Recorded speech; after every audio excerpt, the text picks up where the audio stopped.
Hi, I'm Nitya, your tutor at Nityaz Academy. Let's learn circular motion and gravitation together, step by step. Why does anything travel in a circle? An object naturally wants to move in a straight line, so something must constantly pull it inward toward the center. We call this the centripetal force. Swing a ball on a string, and the string supplies that inward tug. Cut the string, and the ball shoots off straight. Even at constant speed, the direction keeps changing, so the object is always accelerating. Newton realized that gravity is universal. Every mass attracts every other mass. The pull grows with more mass and weakens with distance. The genius insight was that the very same force pulling an apple down also keeps the moon circling Earth. Gravity is the invisible string.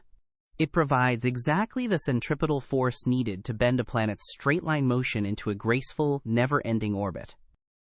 Take a ball tied to a string and whirl it in a circle above your head. Your hand pulls the string inward, and that string pulls the ball toward the center, supplying the centripetal force that bends its path. The ball isn't being thrown outward.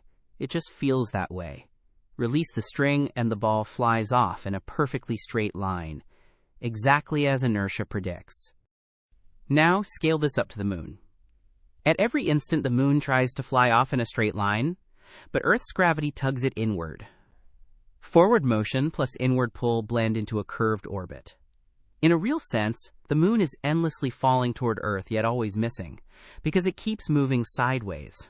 That delicate balance is what holds every satellite in the sky. Let's bring it home. Any circular motion demands a centripetal force pointing toward the center.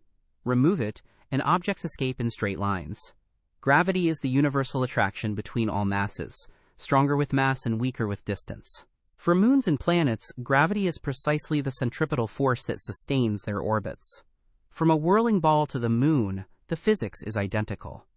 Great work! Keep practicing with Nitya at nityazacademy.com for free lessons, worked examples, and practice.